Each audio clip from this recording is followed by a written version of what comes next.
নবম শ্রেণীর ছাত্রছাত্রীরা, আজকের ক্লাসের জন্য তোমাদেরকে স্বাগত। আজ তোমাদের কাছে আমি উপস্থিত করব প্রশ্নোত্তর পর্ব 16।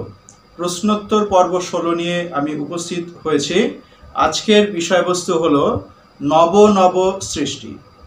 সৈয়দ মুস্তফা আলী রচিত নব নব সৃষ্টি এই প্রবন্ধটির বিষয়ে দু চারটি প্রশ্ন নিয়ে তোমাদের সামনে উপস্থিত হয়েছি। প্রশ্নোত্তর পর্ব 16। প্রশ্নগুলি তোমাদের কাছ থেকেই পাওয়া। এর আগেও নবনব সৃষ্টি এই প্রবন্ধ থেকে কয়েকটি প্রশ্ন আমরা আলোচনা করেছি। আজকে আরও কয়েকটি প্রশ্ন আলোচনা করছি। প্রথম প্রশ্ন হলো, বিদেশি শব্দ নেওয়া ভালো না মন্দ সে প্রশ্ন অবান্তর। বিদেশি শব্দ নেওয়া ভালো না মন্দ সে প্রশ্ন অবান্তর। মন্তব্যটির তাৎপর্য বুঝিয়ে দাও। নবনব সৃষ্টি প্রবন্ধে লেখক বাংলা শব্দ ভাণ্ডারে প্রাচীনকাল থেকেই, প্রাচীনকাল মানে বাংলা সাহিত্যের প্রাচীন যুগ থেকেই বহু বিদেশি শব্দ বাংলা শব্দ ভাণ্ডারে প্রবেশ করেছে। এগুলো আমরা আলোচনা করেছি, আমরা জানি। এখন প্রশ্ন হচ্ছে, এই বিদেশি শব্দ নেওয়াতে বাংলা শব্দভাণ্ডার সমৃদ্ধ হয়েছে কি হয়নি, সেই প্রশ্নটি লেখক মনে করেছেন অবান্তর। এই প্রসঙ্গেই আমরা আলোচনা করব। বিদেশি শব্দ নেওয়া ভালো না মন্দ, এই প্রশ্নটি অবান্তর। সেই প্রসঙ্গে আমরা আজকে আলোচনা করছি। দেখো, যে ভাষার শব্দভাণ্ডার তত বেশি সমৃদ্ধ হবে তখনই যখন সেই ভাষা নিজে নিজে তার শব্দরূপ, ধাতুরূপ ইত্যাদি দিয়ে নতুন কোনো শব্দ গঠন করতে পারবে। সৈয়দ মুস্তফা আলী নবনব সৃষ্টি প্রবন্ধে আলোচনা প্রসঙ্গে বলেছেন যে বর্তমানে বাংলা ভাষায় বিদেশি শব্দ নেওয়া ভালো না মন্দ, অর্থাৎ ভালো না খারাপ, সেই প্রশ্নটাই ওঠা উচিত নয়, অবান্তর। নানা যুক্তির মাধ্যমে তিনি তার এই কথার সত্যাসত্য বিচার করার চেষ্টা করেছেন, দেখাবার চেষ্টা করেছেন। তিনি বলছেন, আমাদের নিত্যদিনের ব্যবহার্য সবজি, আলু, কপি, এই যে সবজিগুলি আমরা ব্যবহার করি, এদেশীয় সবজি নয়, কিন্তু এরা আমাদের রান্নাঘরে এমনভাবে স্থান করে নিয়েছে, আজকে কিন্তু এদেরকে বর্জন করব বললেই আমরা আর বর্জন করতে পারব না। প্রতিদিনের জীবনের সঙ্গে ওতপ্রোতভাবে জড়িয়ে গেছে।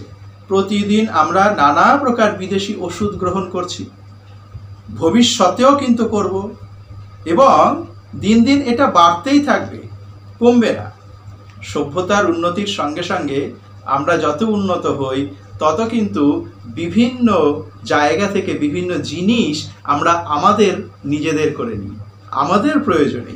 সেই রকম বিদেশি শব্দ নিয়েছি, যেমন বিদেশি সবজি নিয়েছি, এটা কিন্তু কোনোদিনই কমতে থাকবে না। নিত্যকার জীবনে এর ব্যবহার আমাদের বেড়েই যাচ্ছে।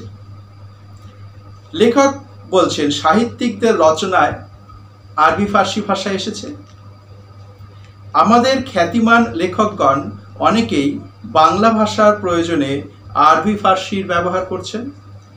রবীন্দ্রনাথ স্বচ্ছন্দে তার রচনায় আব্রু দিয়ে, ইমান দিয়ে, ইজ্জত দিয়ে, এই আব্রু, ইমান, ইজ্জত এই শব্দগুলো ব্যবহার করেছেন। নজরুল ইসলাম ইনকিলাব, শহীদ এই শব্দ অক্লেশে ব্যবহার করেছেন। বিদ্যাসাগর মহাশয় তিনি বেনামিতে, অসাধু ভাষায় যখন রচনা করছেন তখন কিন্তু চুটিয়ে আরবি ভাষা শব্দ ব্যবহার করেছেন। হিন্দির বঙ্কিম আমরা যাকে বলি, প্রেমচন্দ্র, হিন্দি রচনায় বহু আরবি ফার্সি শব্দ ব্যবহার করেছেন। এমনকি হরপ্রসাদ শাস্ত্রী মহাশয় তিনি বলছেন, আরবি ফার্সির বিরুদ্ধে জিহাদ ঘোষণা করাটা এটা বোকামি বা আহম্মকি। তাহলে দীর্ঘকাল এদেশে ইংরেজ শাসন প্রচলিত ছিল। যার ফলে বহু ইংরেজি শব্দ আমাদের শব্দ ভাণ্ডারে প্রবেশ করেছে। এবং শুধু ইংরেজি কেন, অনেক অনেক ইউরোপীয় শব্দ আমাদের শব্দ ভাণ্ডারে প্রবেশ করেছে। তাহলে বিদেশি শব্দ আমরা নেব না বা আমাদের শব্দ ভাণ্ডারে গ্রহণ করা উচিত কি অনুচিত, এই প্রশ্নটা আজকে অবান্তর হয়ে যাচ্ছে। বহু বিদেশি শব্দ আমরা আমাদের প্রয়োজনে আপন করে নিয়েছি, বাংলা শব্দ ভাণ্ডারে প্রবেশ করেছে। আমরা যদি শব্দ ভাণ্ডার নিয়ে আলোচনা করি তাহলে দেখব বাংলা শব্দ ভাণ্ডারে আরবি, ফার্সি প্রচুর শব্দ আমাদের দেশে আমাদের শব্দ ভাণ্ডারে প্রবেশ করেছে। সেগুলোকে তো আমরা ইচ্ছে করলে বলতে পারবো না যে আর আরবি ফার্সি ব্যবহার করব না, কারণ আমরা কথায় কথায় টেবিল, চেয়ার ইংরেজি শব্দ কথায় কথায় ব্যবহার করছি। আলপিন আরবি শব্দ ব্যবহার করছি, অর্থাৎ বহু শব্দ আমরা ব্যবহার করে ফেলছি, যা কিন্তু আরও ব্যবহার করব। এই কারণেই বাংলায় বিদেশি শব্দ আছে এবং থাকবে। তাই আমরা বলতে পারি লেখকের কথা অনুযায়ী যে বিদেশি শব্দ নেওয়া ভালো না মন্দ, সে প্রশ্নটি কিন্তু অবান্তর। আমরা নিয়েছি এবং যতদিন পর্যন্ত বাংলা ভাষা চলতে থাকবে, ইংরেজির সঙ্গে আমাদের পরিচয় থাকবে বা বিদেশে আমরা যাব, বহু বিদেশি শব্দ আমাদের শব্দ ভাণ্ডারে কিন্তু ঢুকে যাবে। তাহলে বিদেশি শব্দ নেওয়া ভালো না মন্দ, সে প্রশ্ন অবান্তর আলোচনা করলাম। এবার এসো আমরা পরের প্রশ্নটায় যাই। বাংলা ভাষায় আরবি ফার্সির প্রভাব সম্পর্কে নবনব সৃষ্টি প্রবন্ধ অবলম্বনে আলোচনা করো। বাংলা ভাষায় আরবি ফার্সি শব্দের প্রভাব সম্পর্কে আলোচনা করো। দ্বিতীয় প্রশ্ন, এটিও নবনব সৃষ্টি, অর্থাৎ আজকে আলোচনাটাই আমরা করছি নবনব সৃষ্টি সৈয়দ মুস্তফা আলী তার প্রবন্ধ অনুসারে। প্রশ্নটা হচ্ছে বাংলা ভাষায় আরবি ফার্সির প্রভাব সম্পর্কে আলোচনা করা। বাংলা ভাষায় আরবি ফার্সি শব্দের প্রভাব, এই প্রসঙ্গে নবনব সৃষ্টি প্রবন্ধে লেখক সৈয়দ মুস্তফা আলী আলোচনা করেছেন। প্রথমেই তিনি বলছেন যে আধুনিক বাংলা ভাষা এবং ইংরেজি ভাষার কথা বলেছেন, তা কিন্তু আত্মনির্ভরশীল নয়। তাই যখনই কোনো নতুন চিন্তা ভাবনা, নতুন শব্দের প্রয়োজন হয়েছে বা এখনো হচ্ছে, তখনই বিদেশি শব্দ ভাণ্ডার বা অন্য কোনো শব্দ ভাণ্ডার থেকে, অর্থাৎ বাংলা নয় এমন কোনো শব্দ ভাণ্ডার থেকে আমরা কিন্তু শব্দ ধার নিচ্ছি এবং আমাদের প্রয়োজন মেটাচ্ছি। এই সূত্র ধরেই, এই প্রসঙ্গ ধরেই বহু আরবি ফার্সি শব্দ বাংলা শব্দ ভাণ্ডারে এসেছে। একটা সময় আমাদের দেশে মুসলিম শাসকগণ শাসন করেছেন। শাসন কার্যে আরবি ফার্সি ব্যবহার ছিল। মোগল পাঠান যুগে শাসন কার্য পরিচালনা করবার জন্য রাজ্য বিস্তারের ওই মোগল পাঠান রাজ্য আমাদের ভারতবর্ষে যত বিস্তার লাভ করেছে, তার সঙ্গে সঙ্গে কি হয়েছে, আরবি ফার্সি শব্দ আমাদের ভাষার সঙ্গে ঢুকে গেছে, প্রবেশ করেছে। যেমন আইন, আদালত, খাজনা, খারিজ, এই যে শব্দগুলো বলি, এই শব্দগুলো আরবি ফার্সি শব্দ, এভাবেই আমাদের বাংলা শব্দ ভাণ্ডারে প্রবেশ করেছে। বলা বাহুল্য বাংলা শব্দ ভাণ্ডার কিন্তু সমৃদ্ধ হয়েছে। সাহিত্যিকদের রচনার মধ্যে আরবি ফার্সি শব্দ প্রবেশ করেছে। সাহিত্য হলো সমাজের দর্পণ, তাই সমাজের প্রতিফলন ঘটে সাহিত্যের মধ্যে। তাই সমাজের চিন্তা চেতনা সেগুলো সাহিত্যের মধ্যে স্থান পায়। আর সমাজে যদি আরবি ফার্সি শব্দের প্রচলন ঘটে, তাহলে সাহিত্যের মধ্যেও সেই শব্দ প্রবেশ করবে, যা একটা সময় বাংলা সাহিত্যে প্রচুর প্রবেশ করেছে। যেমন রবীন্দ্রনাথ তার রচনায় স্বচ্ছন্দে আব্রু, ইমান, ইজ্জত এই শব্দগুলো ব্যবহার করেছেন। কবি নজরুল ইসলাম তার লেখার মধ্যে ইনকিলাব, শহীদ এই শব্দ ব্যবহার করেছেন। নজরুলের লেখায় এই শব্দগুলো আমরা বহুল পরিমাণে পাই। বিদ্যাসাগর মহাশয় যখন বেনামিতে চলিত ভাষায় অর্থাৎ অসাধু ভাষায় গদ্য রচনা করেছেন, তখন তিনি চুটিয়ে আরবি ফার্সি ব্যবহার করেছেন। তাই এই প্রসঙ্গে হরপ্রসাদ শাস্ত্রী মহাশয় বলেছেন যে বাংলা শব্দ ভাণ্ডারে আরবি ফার্সি শব্দের বিরুদ্ধে, আরবি ফার্সি শব্দ আমরা আর গ্রহণ করব না, অর্থাৎ আরবি ফার্সি শব্দের বিরুদ্ধে যদি জিহাদ ঘোষণা করি সেটা বোকামি বা আহম্মকি হবে। নবনব সৃষ্টি প্রবন্ধে লেখক সৈয়দ মুস্তফা আলী বলছেন বা তিনি মনে করছেন যে সকল আরবি ফার্সি শব্দ বহুকাল আগে থেকেই বাংলায় প্রবেশ করেছে, সেই শব্দগুলিকে কি করে আমরা সেখান থেকে বর্জন করি, কি করে আমরা বলতে পারি যে আর আরবি ফার্সি শব্দ আমরা নেব না? এটা হয় না। অর্থাৎ একটা সময় আমাদের দেশে যখন সুলতানগণ শাসন করেছেন, সেই শাসনের পথ ধরেই এখানে বহু আরবি শব্দ, ফার্সি শব্দ প্রবেশ করেছে। কাজেই বাংলা ভাষা কিন্তু সমৃদ্ধ হয়েছে সেই আরবি ফার্সি শব্দের সংযোগ ঘটিয়ে। বাংলা শব্দ ভাণ্ডারে বিদেশি ভাষা এসেছে এবং বিদেশি ভাষাকে আমরা কিন্তু আপন করে নিয়েছি, আমাদের অস্থি মজ্জায় কিন্তু গেঁথে গেছে। আমাদের বাংলা সাহিত্যে কিন্তু বহুল পরিমাণে বিদেশি শব্দ, বিশেষত আরবি ফার্সি শব্দ, কারণ আমাদের প্রশ্নটা হচ্ছে বাংলা ভাষায় আরবি ফার্সির প্রভাব, আরবি ফার্সি শব্দ বহুল পরিমাণে এসেছে এবং বাংলা শব্দ ভাণ্ডার তাতে কিন্তু সমৃদ্ধই হয়েছে। যদি বিদেশি শব্দকে আমরা গ্রহণ করে আত্মস্থ করতে পারি তাহলে তো সমৃদ্ধ না হবার কোনো কারণ নেই। আমাদের নিজের যা সম্পদ সেই সম্পদ রইলই, আর যদি নতুন করে অন্য সম্পদকেও আমরা সুন্দরভাবে নিজের করে নিতে পারি, আমি সাহিত্যের ক্ষেত্রে বলছি, তাহলে সাহিত্য তো সমৃদ্ধই হয়। এইভাবেই বাংলা শব্দ ভাণ্ডারও কিন্তু সমৃদ্ধ হয়েছে। অর্থাৎ বাংলা শব্দ ভাণ্ডারে আরবি ফার্সি শব্দ প্রবেশ করেছে এবং সেই প্রভাব কিন্তু একটা সময় গভীরভাবে ছিল। এখনও সেই শব্দগুলোকে আমরা সরিয়ে দিতে পারি না। তাহলে প্রশ্নটা ছিল বাংলা ভাষায় আরবি ফার্সি শব্দের প্রভাব সম্পর্কে আলোচনা করো। তাই এইভাবেই আরবি ফার্সি শব্দ বাংলা শব্দ ভাণ্ডারকে সমৃদ্ধ করেছে, প্রভাবিত করেছে। এবার চলো আমরা আরেকটি প্রশ্ন নিয়ে নিই। লেখক কেন মনে করেন বাংলায় সংস্কৃত ও ইংরেজি ভাষার চর্চা এখনো প্রয়োজন? লেখক কেন মনে করেন বাংলায় সংস্কৃত ও ইংরেজি ভাষার চর্চা এখনো প্রয়োজন? খুব গুরুত্বপূর্ণ একটি প্রশ্ন। প্রশ্নটা কিন্তু একটু অন্যভাবে হতে পারে। কীরকম? সংস্কৃত চর্চা উঠিয়ে দিলে আমরা অন্যতম প্রধান খাদ্য থেকে বঞ্চিত হব। ইংরেজির বেলাতেও তাই।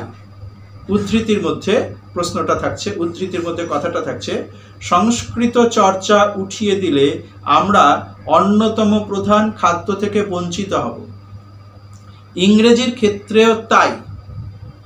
ড্যাশ দিয়ে প্রসঙ্গ সহ উক্তিটির তাৎপর্য আলোচনা করো। তাহলে এই প্রসঙ্গে আমরা বলতে পারি কি, প্রথমেই আমাদের বলতে হবে নবনব সৃষ্টি প্রবন্ধ থেকে নেওয়া হয়েছে, আর লেখককে সৈয়দ মুস্তফা আলী।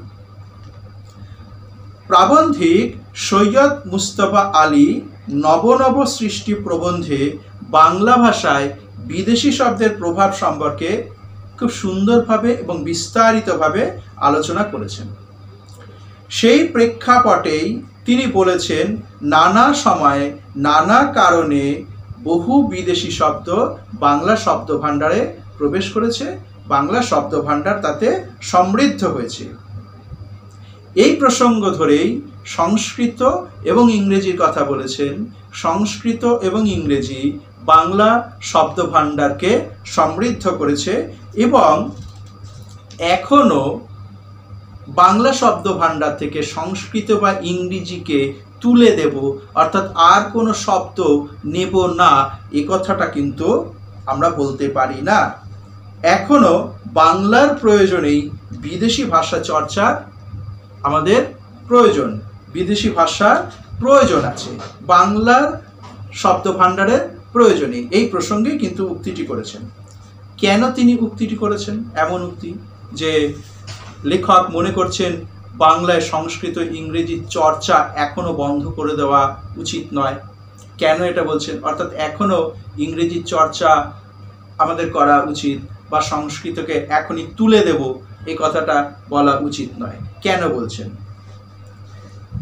সংস্কৃত ভাষা বাংলায় কেমন প্রভাব ফেলেছে, তাহলে সেই কথা ধরে তিনি বলছেন, দীর্ঘকাল এদেশে সংস্কৃত চর্চা বর্তমান ছিল, ফলে যুগ যুগ ধরে বহু সংস্কৃত শব্দ বাংলা শব্দ ভাণ্ডারে প্রবেশ করেছে। এটা একদম প্রামাণিক সত্য কথা। বাংলা শব্দ ভাণ্ডারে স্থিত তৎসম, তদ্ভব, অর্ধ তৎসম শব্দগুলি আসলে কি? এগুলো তো সংস্কৃত শব্দ। তৎসম তার সমান, আর এখানে তার মানে হচ্ছে সংস্কৃত। তদ্ভব তার থেকে উদ্ভব, সংস্কৃত থেকে উদ্ভব। আর অর্ধ তৎসম সেটাও তো সেই সংস্কৃত থেকেই বাংলায় এসেছে, তৎসম থেকেই বাংলায় এসেছে, পরবর্তী সময়ে বিকৃত রূপ ধারণ করেছে। এখনো প্রয়োজনে বহু বাংলা নতুন শব্দ যখন আমরা তৈরি করতে যাই, তখন সেই সংস্কৃতের ধাতুরূপ, সেখান থেকে আমরা সাহায্য গ্রহণ করি, সংস্কৃতের ওপর নির্ভর করি। যতদিন সংস্কৃত চর্চা বাংলায় থাকবে, ততদিন এভাবেই বাংলা ভাষায় সংস্কৃত ভাষা প্রবেশ করবে এবং সংস্কৃতের চর্চাও থাকবে বাংলা ভাষার প্রয়োজনেই। তাই লেখক বলেছেন, সংস্কৃত চর্চা যদি উঠিয়ে দিই, আমরা আমাদের অন্যতম প্রধান খাদ্য থেকে বঞ্চিত হব, অর্থাৎ ভাষা চর্চা থেকে আমরা বঞ্চিত হব। বাংলা ভাষার প্রয়োজনে কিন্তু প্রধান খাদ্য সংস্কৃত, সেই খাদ্য থেকে আমরা বঞ্চিত হব। এই প্রসঙ্গে ইংরেজির প্রভাব নিয়েও লেখক বলছেন, ইংরেজি শব্দেরও প্রভাব পড়েছে আমাদের উপরে, প্রচুর পরিমাণে পড়েছে। এদেশে পাশ্চাত্য শিক্ষা প্রসারের এবং দীর্ঘদিন এদেশে ইংরেজ শাসন বর্তমান থাকায় বহু ইংরেজি শব্দ বাংলা শব্দ ভাণ্ডারে অবলীলায় প্রবেশ করেছে। পেন, চেয়ার, টেবিল, টেলিভিশন, ইংরেজি শব্দগুলো। আমরা বলতে পারবো না টেলিভিশন বলবো না, দূরদর্শন বলবো, আরাম কেদারা বলবো, চেয়ার বলবো না, এগুলো আমরা বলতে পারি না। তাই বলছেন যে বর্তমান মানে বহু বছর ধরে আমাদের এখানে বর্তমান ছিল ইংরেজ শাসক, তার ফলে ইংরেজি শব্দ বাংলায় অবলীলায় প্রবেশ করেছে। বাংলা শব্দের অপ্রতুলতার কারণেই আমাদের দর্শন তত্ত্ব, বিজ্ঞান চর্চা, নন্দন তত্ত্বের ক্ষেত্রে বহু ইংরেজি শব্দ অবলীলায় বাংলায় প্রবেশ করেছে। অর্থাৎ টেকনিক্যাল কিছু শব্দ বৈজ্ঞানিক বিশ্লেষণের ক্ষেত্রে অথবা প্রযুক্তিগত যে কাজকর্ম, তার বহু শব্দ যার পরিভাষা কিন্তু সঠিকভাবে আমরা এখনো বাংলায় প্রয়োগ করতে পারছি না, যেগুলো ইংরেজি থেকেই, ইংরেজি শব্দগুলোকেই আমরা ব্যবহার করছি। ডক্টর শব্দ যখন তখন বলছি, হসপিটাল যখন তখন বলছি। টেকনিক্যাল শব্দের প্রয়োজনে ইংরেজির ওপরে আমাদের নির্ভর করতে হয়।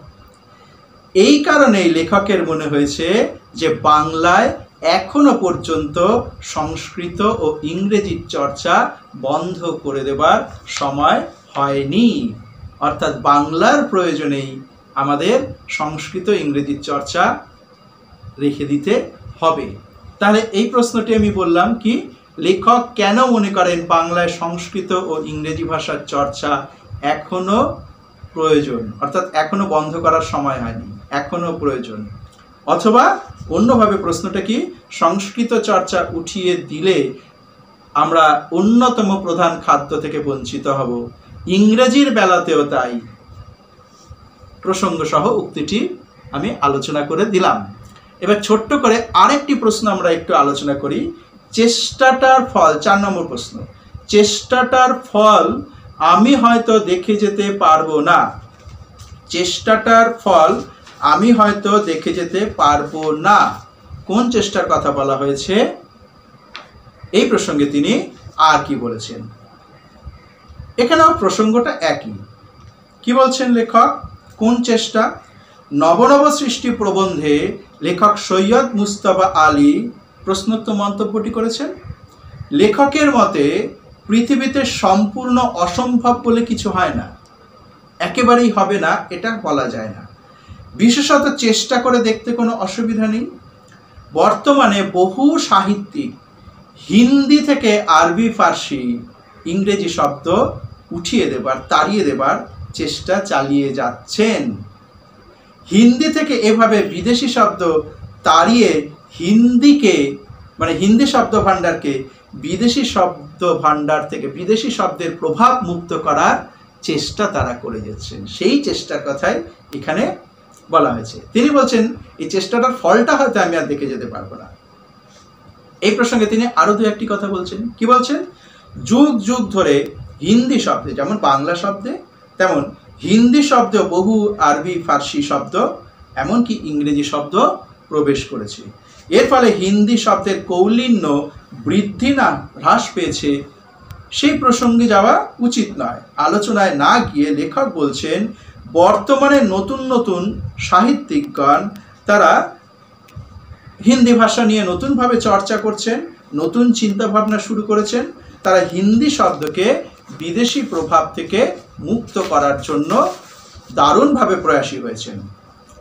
লেখক মনে করেন এই চেষ্টা অবশ্যই প্রশংসার, তবে তার আক্ষেপ যে তিনি হয়তো এই ফলাফলটা, এই চেষ্টার ফলাফলটা দেখে যেতে পারবেন না। তবে তিনি আশা প্রকাশ করছেন স্বদেশীয় ভাষা থেকে বিদেশি ভাষা বর্জনের চেষ্টার ফল নবীন পাঠক সম্প্রদায় প্রত্যক্ষ করতে পারবেন বলে তার ধারণা। অর্থাৎ লেখক হয়তো থাকবেন না, কিন্তু তার পরবর্তী প্রজন্ম তারা হয়তো এই ফলটা দেখলেও দেখে যেতে পারে, যদিও কঠিন, কিন্তু অসম্ভব নয়। লেখক বলছেন কোনো কিছুই অসম্ভব নয়, কঠিন হতে পারে কিন্তু অসম্ভব নয়। চেষ্টা করতে তো দোষ নেই। ফল যদি ভালো হয় তবে পরবর্তী সময়ে নতুন যারা পাঠকবর্গ তারা কাজে আরো উৎসাহী হবে। অর্থাৎ যদি দেখা যায় সত্যি সত্যি হিন্দি থেকে বিদেশি শব্দ সরিয়ে দেওয়া যেতে পারে এবং গেলে পরে হিন্দির কোনো অসুবিধা নেই, তার ব্যবহারিক দিকের কোনো অসুবিধা নেই, তাহলে হতেই পারে ভালো। বিশিষ্ট সাহিত্যিকদের রচনায় বহু আরবি, ফার্সি শব্দ প্রবেশ করেছে। এই প্রসঙ্গে তিনি বলছেন আমাদের দেশের রবীন্দ্রনাথ, এমনকি হিন্দির প্রেমচন্দ্র, তার লেখার মধ্যেও বহু বিদেশি শব্দ এসেছে। কাজেই আরবি, ফার্সি শব্দ হিন্দি থেকে তুলে দিয়ে হিন্দিকে শুদ্ধ করে নেবার যে চেষ্টা, সেই চেষ্টা অবলীলায় করা যাবে না। তবে চেষ্টা করতে দোষ নেই। ফল যদি হয় ভালো হয়, ফল যদি ভালো হয় তাহলে পরবর্তী প্রজন্ম তার ফল ভোগ করবে এবং তারা চেষ্টাটাকে আরো এগিয়ে নিয়ে যেতে পারবে। তাহলে প্রশ্নোক্ত প্রসঙ্গ, অর্থাৎ যে প্রশ্নটা ছিল চেষ্টাটার ফল আমি দেখে যেতে পারবো না, এই প্রসঙ্গেই বক্তা এই উক্তিগুলি করেছেন যে তিনি একেবারে নিরাশ নন, আবার আশাও দেখিয়েছেন। তবে বলছেন যে যেহেতু কোনো কিছুই অসম্ভব বলে হয় না, তাই চেষ্টা করে যেতে কোনো ক্ষতি নেই। তাহলে আজকে আমি নবনব সৃষ্টি প্রবন্ধ থেকে 4টি প্রশ্ন তোমাদের আলোচনা করে দিলাম। প্রশ্নোত্তর পর্ব 16 আজ এখানেই শেষ হলো।